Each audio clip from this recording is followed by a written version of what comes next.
또 한 번의 큰 폭의 조정이 나왔습니다. 애플이 마이너스 3.36%, 테슬라는 마이너스 2.99%, TQQQ도 작년 고점 대비 마이너스 36.7%인데요. 3분의 1이 날아간 상황이죠. 작년 말까지만 하더라도 저도 수익이 적지 않았어요. 그런데 지금은 TQQQ의 평가액의 3분의 1이 사라졌습니다. 몇천만 원 됩니다. 그런데 아쉽지는 않아요. 주가가 한창 고공행진할 때 그 돈이 내 돈이다 라고 생각해 본 적이 없거든요. 난 저거이 내 거라고 생각한 적이 없어. 언제든 사라질 수 있다 이렇게 생각을 했고요. 그래서 수익이 계속 늘어나더라도 크게 즐겁진 않았습니다. 크게 흥분된 적도 없어요. 하지만 지금은 기분이 매우 좋습니다. 흥분이 돼요. 왜냐? 싼 값에 물량을 늘릴 수 있으니까. 이게 상당히 중요한 마인드셋이라고 봅니다. 주가가 크게 오를 때 그 수익이 전부 내 거다 이렇게 생각하면 올바른 판단을 저해야 할 수 있어요. 작은 조정에도 마음이 안 좋겠죠. 내 돈 5천만 원이 공중분해됐다. 어떻게 해야 될까? 수익이 1억이었는데 5천만 원이 됐네. 이거 5천만 원이 빵원이 되면 어떡하지? 이런 생각들 때문에 불안할 수밖에 없겠죠. 더불어 팔아야 할 때와 사야 할 때를 구분하지 못할 수도 있고요. 고점에서의 수익은 내 돈이 아닙니다. 진짜 내 돈은 지금처럼 손실이 나고 있을 때 싼 가격으로 매수한 자산이 진짜 내 돈인 거죠. 지금처럼 시장이 조정을 받을 때 싸게 매수한 자산이 내 겁니다. 트럼프가 최근 인터뷰에서 말했듯이 이러한 하락장은 누군가에게는 좋은 기회죠. 그게 바로 접니다. 그리고 우리 구독자분들이고요. 지금과 같은 하락장은 우리에게는 아주 좋은 기회입니다. 저는 제가 정한 원칙에 따라 58.7달러에 500만원어치 매수했어요. 그래서 현재 TQQQ 평단가는 35.46달러, 수익률은 67.3%, 투자 원금은 3,800만원 정도 됩니다. 작년 최고점에서 투자 원금은 3천만원도 안 됐는데 3월에만 원금이 900만원이 늘었습니다. 고점 대비 마이너스 25%에서 400만원어치 매수를 했고요. 추가로 16% 하락해서 오늘 2차 매수를 했습니다. 58.7달러에 1차 매수 영상을 보셨다면 조금 갸우뚱하실 수도 있으실 텐데요. 표를 좀 수정했습니다. 이 표에 대해선 지금부터 설명을 드릴게요. 만약에 이전에 제 영상을 보지 않으셨던 분이라면 203번 영상과 229번 영상을 꼭 한번 시청해 보시고 다시 영상으로 돌아오셨으면 좋겠어요. 왜냐하면 이 두 개 영상을 보지 않으시면 지금부터의 제 이야기가 이해가 안 될 수도 있습니다. 원본 파일을 먼저 볼게요. 하락폭을 모두 동일하게 적용했어요. 18% 하락 시마다 매수를 했죠. 금액도 조금씩 늘립니다. 402번, 502번, 602번 이런 식으로. 사실 이 표는 제가 코로나 위기 때부터 매수하던 방식인데 돌이켜보면 이 방식에도 후회되는 면이 있었어요. 너무 적게 매수를 했다는 건데요. 주가 조정이 크지 않다면 중간에서 매수가 멈추게 되고요. 충분히 사지 못하게 되는 거죠. 고점 대비 90% 이상의 하락에서도 매수를 준비하는 것 그 자체는 괜찮다고 봅니다. 다만 과거 역사를 보면 10여 년을 주기로 나스닥은 반토막이 났는데요. 그 반토막 장세에서 TQQQ는 90% 이상 하락하죠.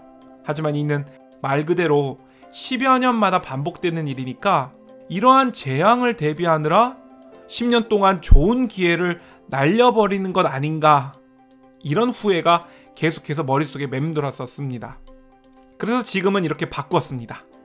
원래는 18% 동일한 하락에서 매수를 하는 거였는데요. 이렇게 바꾸고 나서는 초기 6번은 16% 하락 시마다 매수합니다. 그래서 이번에 58.7달러에 매수한 거고요. 그리고 초반에 투자금 증가 속도가 빠릅니다.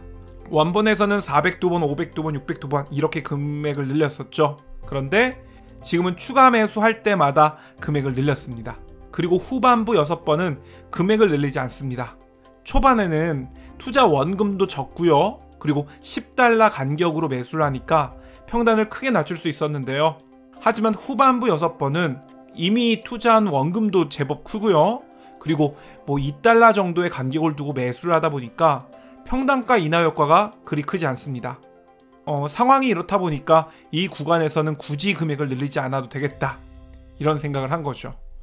그리고 코로나 위기 때는 마이너스 50% 손실률에 조금 집착을 했던 것 같아요. 어떻게 해든지 고점 대비 95% 하락에서도 마이너스 50%의 손실률을 지키자, 이런 생각을 가지고 있었는데요. 그런 생각도 버렸습니다. 나스닥이 반토막이 나는 상황, 이런 재앙에서 마이너스 60, 70% 정도의 손실률은 그리 큰 문제가 되지 않는다고 생각을 바꾼 거죠. 전체적으로도 금액이 좀 늘었습니다. 이건 이러한 생각 때문인데요. 앞서 이야기했듯이 고점에서의 수익은 내 돈이 아니라고 생각합니다. 고점에서의 하락뿐만 아니라 변동성 끌림, 수압 이자 비용 등 고점에서 수익이 높게 만드는 다양한 요소들이 있으니까요. 그래서 레버리지 투자를 한다면 주가가 오르면 오를수록 불안할 수밖에 없는데요. 그래서 애초에 투자금 자체를 작게 하자는 논리였습니다. 그런데 그 목표를 유지하면서도 더 많이 투자할 수 있는 방법도 있더라고요. 그것은 더 자주 파는 건데요. 저는 마지막 매수가를 기준으로 100% 오를 때마다 팔고 있습니다. 지금까지 잘 지켜왔고요. 그런데 저점에서 더 많이 투자하고 고점에서 더 많이 팔아도 되겠다, 이런 생각을 한 거죠.